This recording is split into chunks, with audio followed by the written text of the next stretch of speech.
start. Welcome to the Q&A session on the book Crimes Against Mind Planning. Just, I guess, a few things from a logistics point of view. I think it would be great if everyone could mute their microphones. This is the first time I've done a Q&A session. I've done sort of webinars, but first time I've done a Q&A session. So I can't say I'm speaking from experience, and I can't say I'm a master at these things. But I think we'll try the muted microphones, and what we'll do is we will run with typing questions into the chat box. So for those who haven't used Zoom, if you move anywhere on the screen, the cursor, and certainly if you take the cursor down to the bottom, there's a menu that comes up across the bottom. One of the options there is chat. If you click on that, it brings up a chat box over to the right. If you do actually want to speak, which I'm not saying I don't want people to speak, actually I'd love to facilitate some discussion, but so that we don't have people sort of talking over the top of each other or whatever. If you want to speak, when you go down the bottom under the reactions icon, there's a little raise hand. If you just want to raise your hand, and then I'll sort of I'll refer to you, and you can fire away with speaking in person. So what we'll do, as I've said, this is a Q&A session. So if you've got any questions, feel free to type them into the chat. That will come up on the right-hand side of the screen when you highlight the chat down the bottom. And I will read out the question, and then on the spot, on the fly, sort of give my thoughts on it. And then I actually will be, given that there's only at the moment 6 of us on the call, I'll be actually interested to get other people's thoughts, opinions, etc. as well. By no means do I claim to be the expert on everything. So what we'll do is we'll start with the first question. As I say, if anyone's got any others, feel free to type them on the right-hand side. So question from Hyam: I am interested in better tools for mind planning. There are well-developed software from the major suppliers, but lots of gaps as indicated by the issues in your book. And yes, for me, really there were 3 standout crimes when I sat down and did a lot of thinking about it and writing the book. One was, for me, the first one was deterministic scheduling. The second one is sort of tied in with deterministic scheduling, in that we don't take dependencies into account. When you run simulations, the dependencies will sort of affect the timing of tasks and so on. So the ignorance of dependencies through the fact that we deterministic schedule was another large crime. And then the third large crime for me was optimistic schedules, and in particular optimistic scheduling input assumptions. So they were the 3 significant crimes for me. And the first one, which was the deterministic scheduling, is one that I've spent a lot of time thinking about, and it does have me somewhat baffled, because Monte Carlo simulation, etc., has been around for decades. It's been around forever and a day.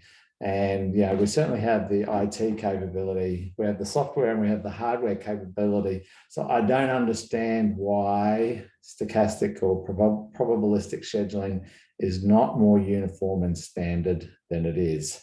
When I sit back and look at where mind scheduling software has gone over the sort of the last 10 to 20 years or whatever, there's been a lot of work in the optimization side, optimization algorithms and all those sorts of things, and yet sort of very little to no movement in the probabilistic space. And that, I've been thinking about that, and it was interesting. A planning superintendent sort of said to me that people, and I guess when he was saying people, he was referring to executive level. People don't want the right numbers, they want the highest numbers. And I found that intriguing, because optimizers will give you the highest number that you can achieve, theoretically achieve. Whereas in actual fact, if we introduce probabilistic scheduling, we're more likely to get lower numbers than what we are getting from our deterministic schedule.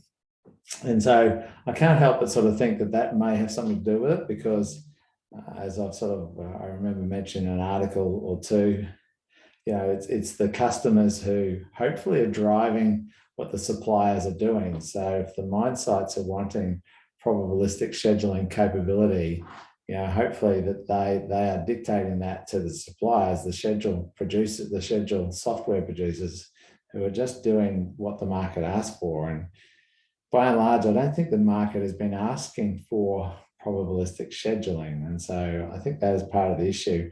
For me personally, I guess I'm hoping to start a movement to some extent. That's what I really want to do. I think that we are kidding ourselves continuing to carry out deterministic schedules. And that's something that I want to change. And so I guess to some extent, I'm trying to drive the mining companies themselves to want the product, who will therefore ultimately drive the software producers to create the product. So that's my thoughts on it, but I am interested to hear what other people have to say, because for me, like I say, it's one of the biggest crimes by far. And I think that it's the definition of insanity. We keep doing the same thing and expecting a different result, right? And if we want a different result, then we have to make a change. And for me, a key part of that change is probabilistic sort of scheduling. I really don't see us taking any major quantum leaps in the mine planning space until we introduce probabilistic scheduling, sort of, at least. So that's my thoughts, and I don't know whether that sort of answers your question, Hayam, but I am interested in what people have to say. So if you've got some thoughts on it, feel free to jump into the conversation.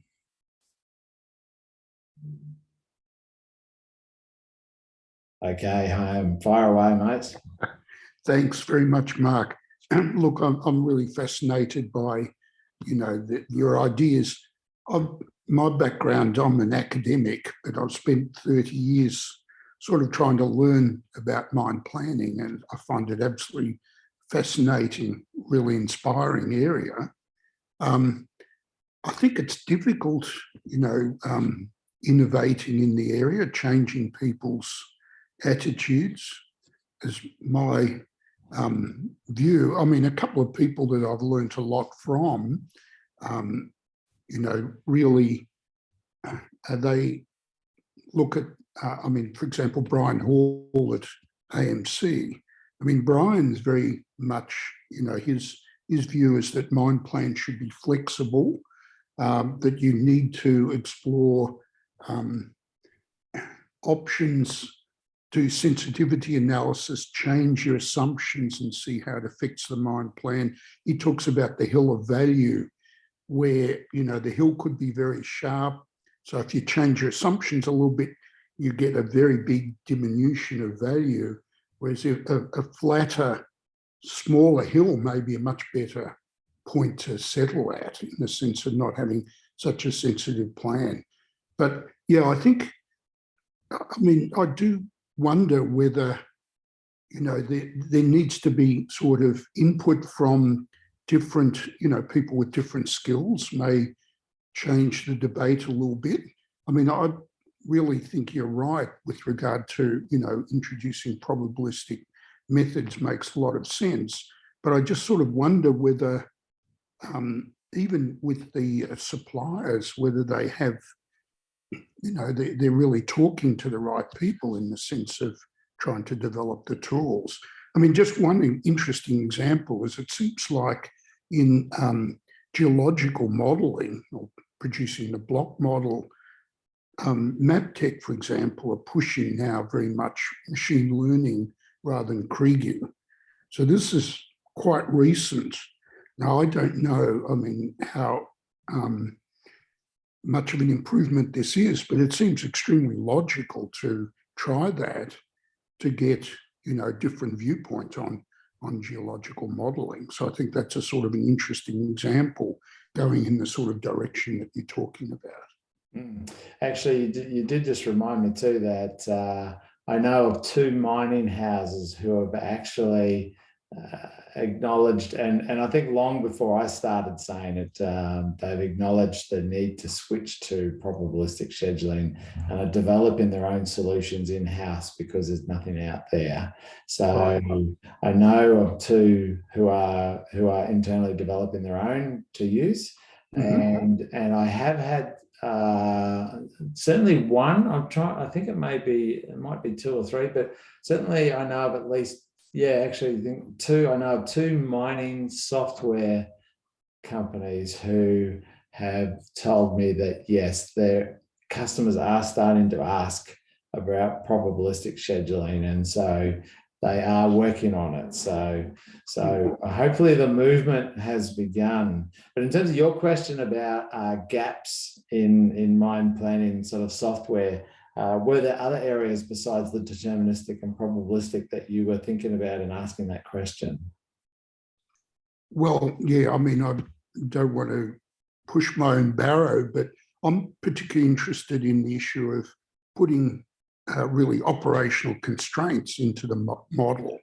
So a lot of the traditional methods, as you say, produce an optimal solution, which is the maximum, but it's not achievable.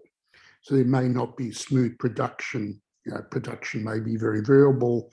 There may not be the constraints required for the equipment, and the ore blocks may not be suitably clustered in each production period, etc.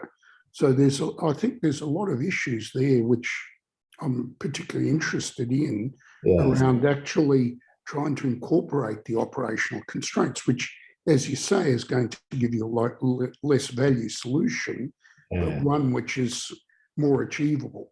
Yeah, exactly. And for me, it's like a more realistic plan opens up more scope and opportunity to work out how you can improve from the plan and how you can actually run a more efficient and better operation from a base sort of point, as distinct to building your efficiency and improvement assumptions into the plan and then scrambling the whole time to try and work out how the heck you're going to meet the plan. Sort of, it's a change of mindset, and I actually think we need that change of mindset.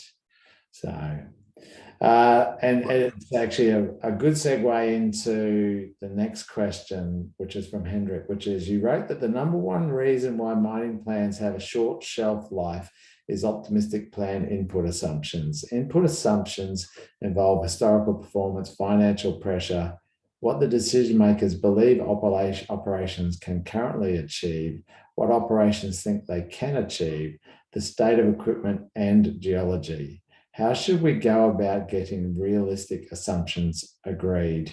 Which is, yes, that's a very good question. I guess I look at it and think about it as I've been banging on for a while about optimistic assumptions, and certainly that I think we should separate benchmarking from planning. I see them as two separate processes. For me, mine planning is not the tool to improve performance at site. That's actually what benchmarking should be used for. And I think that we need to have a distinct separation in the two processes, in that if you want to sort of speak to the production people about how they went from a production point of view yesterday, they should be compared against benchmarks instead of compared against the sort of the daily mine plan or whatever.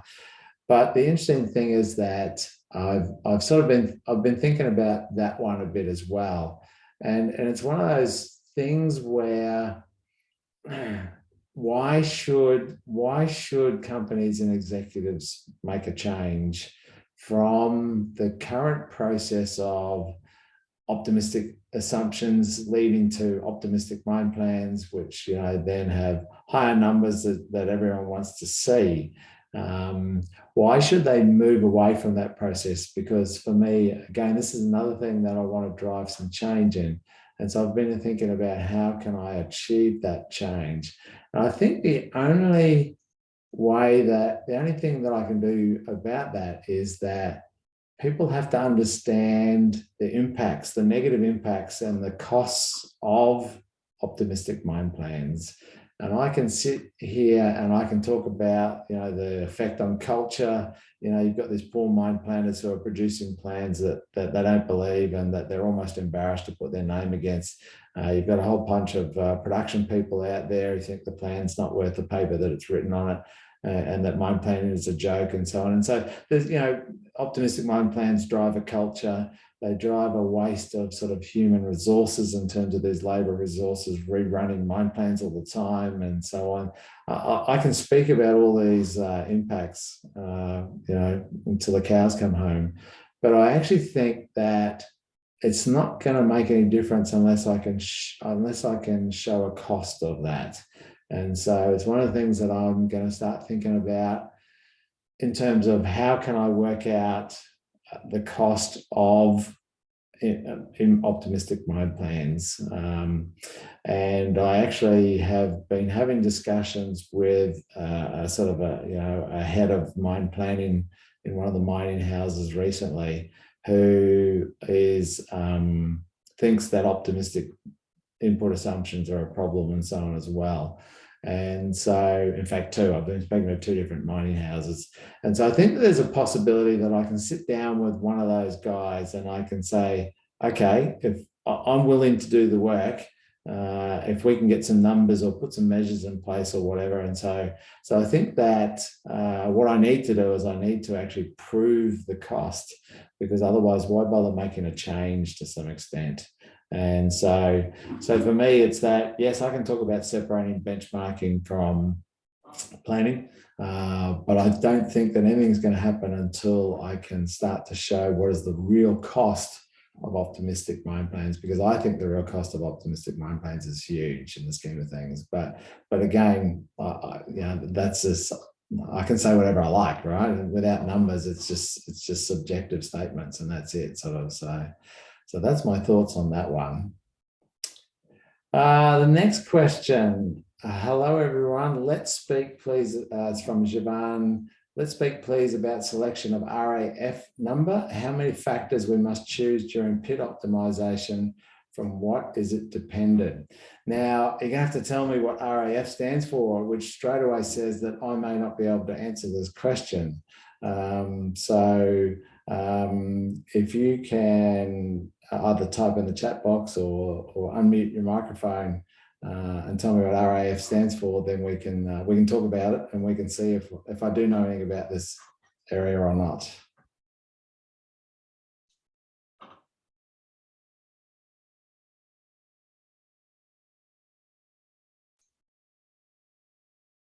Are you there? You're there, Javan.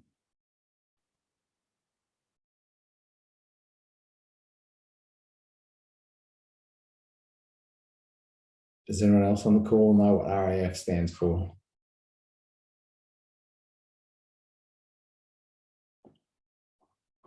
Okay, I think that I am not necessarily going to be able to respond to that question, which is always the danger when you decide to hold a Q&A session. There are no other questions on this in the chat box. Is there anything else that anyone would like to talk about or ask about? Otherwise, your connection is a problem. All right. The saga of Zoom calls. Is there, otherwise, I've got a couple of slides I can run through if people are interested, or from a webinar I did sort of recently. I picked out about 5 slides that I think maybe are worth discussing. But other than that, all right. Is people okay if I just speak to a couple of slides? We'll do that in light of no other questions. All right, let me share my screen.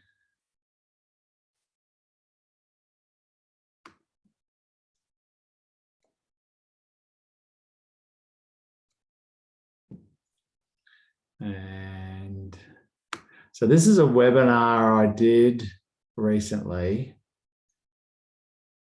Just trying to put it in slide mode. All right, well, that didn't work, did it? There we go. This is a webinar I did recently following my book. And in this webinar, I'd already spoken about what I thought were the three largest crimes, which was the deterministic scheduling, ignorance of dependencies, and optimistic scheduling. And so I sort of wrapped it up with where are we now from a mind planner's perspective, and then what do I think needs to change? And so, like I say, I've just pulled out about 5 slides because these are things that I think I'm going to start sort of trying to work on sort of going forwards. So as a mind planner, this is where I think we are in the scheme of things. So we plan with optimistic inputs, not that we normally want to. We are often mandated to use an optimistic set of inputs in our mind plans. But because we plan with optimistic inputs, we basically already fundamentally know that our plan is wrong. We carry out deterministic planning, that's a given, but we know that variability is real and does exist. It does rain and equipment does break down and blasts don't quite go to plan and aren't as diggable as you hope they're going to be, and all those other sorts of things. So that we know that our plan is even prone to sort of further error in terms of there's a couple of large issues, large fatal flaws in our mind planning. So as mind planners, what do we do to cater for what I have described as our poor planning practices, which is not necessarily the mind planner's fault in the scheme of things. You can only use the tools that you have to work with, and if you're told to use certain assumptions, you have to use them sort of. So I call it poor planning practices, but in that respect, I'm not necessarily blaming the mind planner themselves.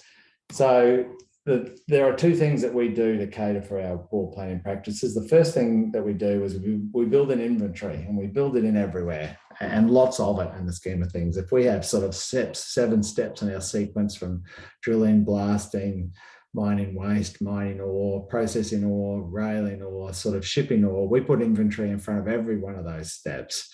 And so that if you accumulate that, it's a large sort of set of numbers, and I guess we fundamentally put inventory there so that processes don't stop, as our thinking. We've paid a lot of capital for this equipment. We don't want this equipment sitting around doing nothing, particularly when we're trying to use the mind plan to drive performance and so on. So utilization, all those sorts of things. So we don't want the equipment sitting stationary.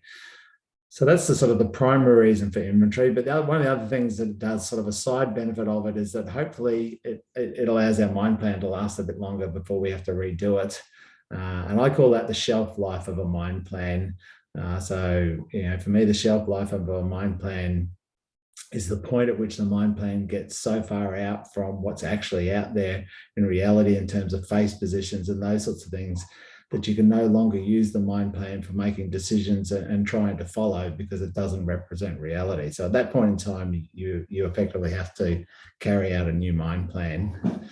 So inventory allows the mind plan to last longer before it becomes unusable.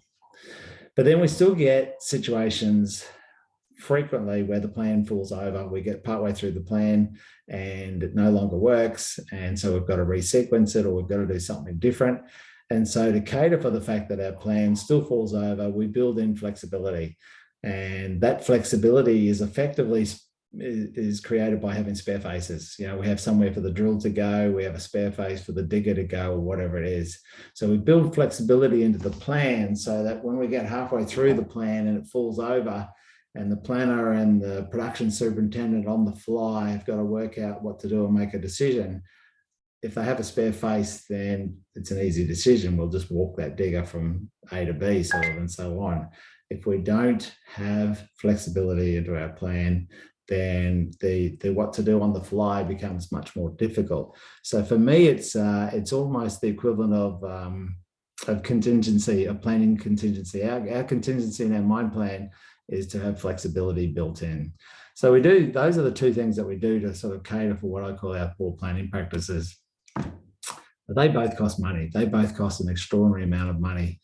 Spare faces means a larger void, which is obviously money spent earlier than we have to, but it's not only we're spending money earlier than we have to. As soon as you have a larger void, then that results in longer haul distances from the the excavation phase to the dump, and higher sort of dumps and so on. So because a void costs money, so the larger the void, the larger the cost. So those two lead to very high costs before we factor in all the other inefficiencies that result from poor planning. So the cultural issues, the issues of the lost time from deadheading equipment sort of between phases, the having equipment having to take shortcuts. The number of times that I've seen sort of diggers work half-width faces to uncover something, or drills to sort of drill half-width patterns because the trucks are still got to run by on the bench, and all these other sorts of things that actually lead to inefficiency in your productivity processes. So there are sort of a large range of cost impacts from our poor planning. And so, then I sort of, for me, it was like, well, what should we do differently? And obviously there's a lot of things that need to change, but I actually think that most of the things that need to change actually start in the headspace area, and that it actually starts with us thinking differently. And so we need to change our way of thinking, and we can't fix a problem without recognizing that we have one in the first place. And so, for me, this is where I'm sort of at in terms of just trying to point out with mind planning the failures in mind planning, if you want to call it that, in terms of if we don't recognize them and do something about them, we just keep doing the same. And that's effectively what we've been doing. We've been taking the same approach to mind planning for the 30 years that I've sort of have been involved in it. And as I say, we definitely are meeting the definition of insanity. And I think what's funny is you could actually go back and start at the very fundamentals in terms of some of the terminology that we use. So we call it a mind plan. And to me, the use of the term plan almost implies some level of certainty, some level of confidence that it's actually going to happen. We talk about a mind plan and we think, yeah, okay, that is actually a plan and we can do that. But the reality is it's our best guess as to what's going to happen in the future. We've got so many inputs built in that we are using to try and estimate where every piece of equipment is going to be. And we're talking, large mine sites, we're talking 20 or 30 pieces of equipment or more. And the number of variables that we have got built in trying to estimate that where those equipment is going to be in a month's time or something, we are kidding ourselves thinking that we can get it spot on in the scheme of things. And so why not, instead of calling it a mine plan, let's call it a mine estimate or a mine prediction or something, and take some of the certainty out of the terminology for a start. And at least let's have people understand that this is not some concrete thing that you are going to 100% comply to plan. And so let's start talking in ranges or risks or uncertainties instead of our current discussion. Our current discussion is that, that digger will be at block such and such, on the 17th of May, for example. And we talk about it like it's real and it's actually going to happen. And we fundamentally believe that it's going to happen. And that's where I think we are sort of deluding ourselves to some extent. And when it comes to variability, we are our own worst enemies because of our lack of consideration of variability. That's part of the problem, because we drive a culture at mine site that increases variability. That starts with, for example, acknowledging and rewarding record shift productions or record daily production or whatever. I've been at mine sites where a shovel has recorded a new record for the production for a shift, and there's a big hoo-ha at the site, and there are stickers produced and distributed to everyone, and the crew themselves almost sort of have cult status for a while and so on. But no one ever talks about what do we get the shift beforehand and what do we get the shift after, because I bet if you looked either side, I'll bet that they were way below the sort of the shift average and what you would expect and so on. And so, rewarding a record shift production just drives that variability culture. You never hear anyone say sort of, wow, we had 7 days in a row sort of between 25,000 and 30,000 a day, for example.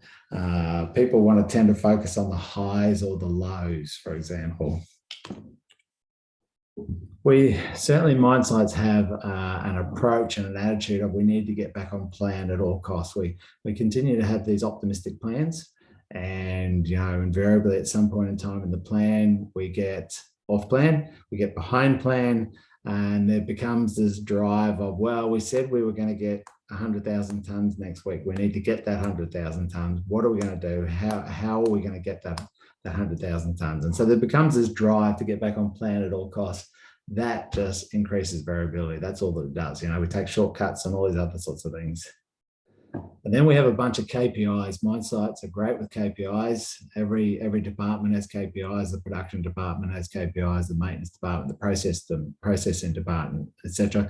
And they all drive silo effects in that they drive what seems logical to be what it is that you want from that department, but they don't typically generically drive sort of the mine site as a whole. And so they increase variability. And then even within a department such as production department, the drilling team will have one set of KPIs, the blasting team will have a different set of KPIs, the production team will have another sort of set in terms of the truck shovel team or whatever. And so we have these KPIs galore that just drive silo effects that as I say, increase variability. And for me, I guess one of the great examples of that is the lean manufacturing and just in time that sort of I think of as one of the fads of the 90s to some extent.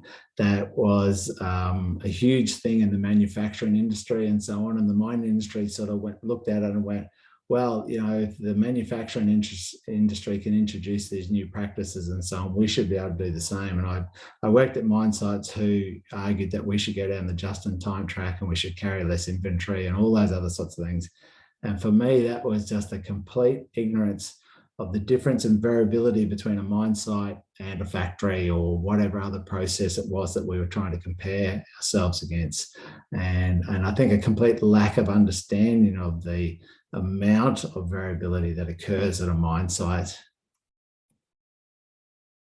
So I think we need to change the narrative. I think we need to stop talking fixed dates and instead we need to talk ranges. So instead of, talking about blasting finishing on day 15, we talk about the fact that there's a 50% likelihood that it'll finish between day 12 and day 18 or something instead, or that there's a 12% probability that the excavator will be ready to dig before day 15, or we're talking risks. There's a 27% risk that the excavator will be delayed, sort of. So at the moment, we don't talk, certainly not that I've seen, we don't talk in risks and we don't talk in ranges and so on. It's one of the things that I find fascinating at mine sites is that within the financial investment space, there's certainly extensive use of ranging in terms of running sort of simulations or whatever to determine if I invest in this piece of equipment or whatever it is, then what's my likely return on investment? And I see lots of use of ranging and simulation within the financial investment space, but I don't see that in the mine planning space and the production space. I see it sort of happily ignored. And from a variability point of view, we don't even know the variability that exists across our different tasks, the range of different tasks that we have. Which tasks have the greatest variability? There would undoubtedly be a significant difference in variability that occurs between drilling, blasting, mining the waste and the ore, processing, railing, shipping, etc. Some of those would be highly variable tasks and some of them would be far less variable. But I haven't seen anywhere, any measures of how they compare against each other and which tasks have the greatest variability or what's the impact on production and cost, etc., of that variability, and therefore where should we be concentrating? And there are so many places that we could start without having the probabilistic scheduling tools at our fingertips. I actually, in thinking about it, I think that a lot of it is actually we need to start a mindset change, and we need to actually get people talking and thinking in variability and ranges and uncertainty and all those sorts of things. And then actually even before we have the tools to do them to some extent, I think that we've just got to shift that mindset.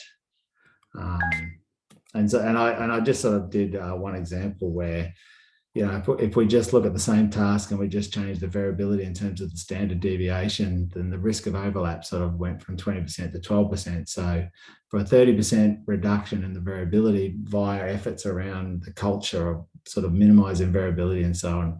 You know, we had a 40% reduction in risk, sort of. So that's I think that was probably just in terms of those slides that I thought that might be worth discussing with people in terms of where I'm at.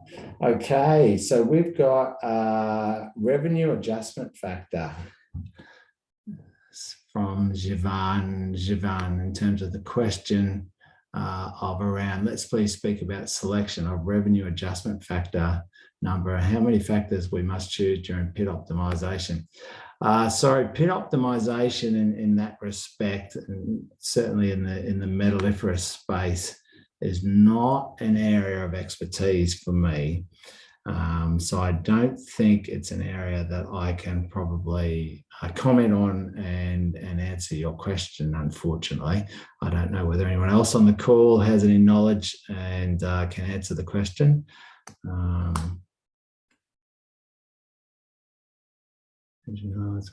Okay. So comment from John Ranging highlights my interest in this is improving communication about the planning process within the mining house management system. How can there be a greater horizontal participation with planning and ops product management teams? I work largely in the instrumentation monitoring space and find this a significant challenge. So how can there be a greater horizontal participation with planning and the ops product management teams? Yeah, that's a good question. See, I think it all starts with acknowledging that we have an issue to fix, acknowledging that we have a problem, acknowledging that deterministic is not concrete and is not real. And therefore, we need to think differently.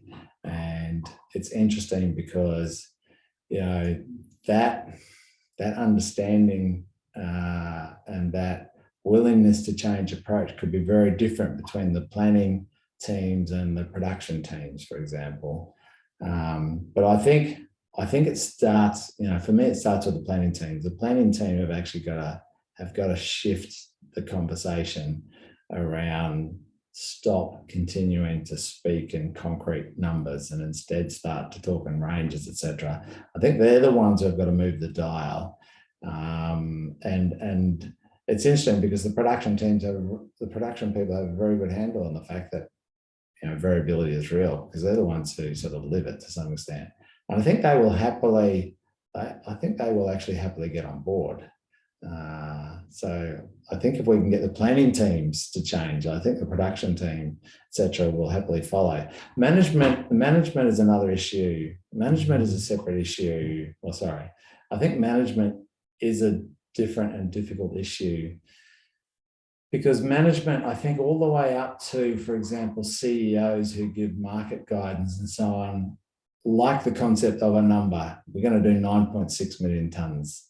That's what they want to hear. 9.6 million tonnes next year. They don't want to hear that we're going to do somewhere between 8.5 and 12, and the mean is 9.6, and there's a 20% chance that we're going to do more than this or less than this or whatever. That's not what the market is looking for from a market guidance point of view. Therefore, that's not what the executive level is looking for, and therefore that's not what the management level is looking for.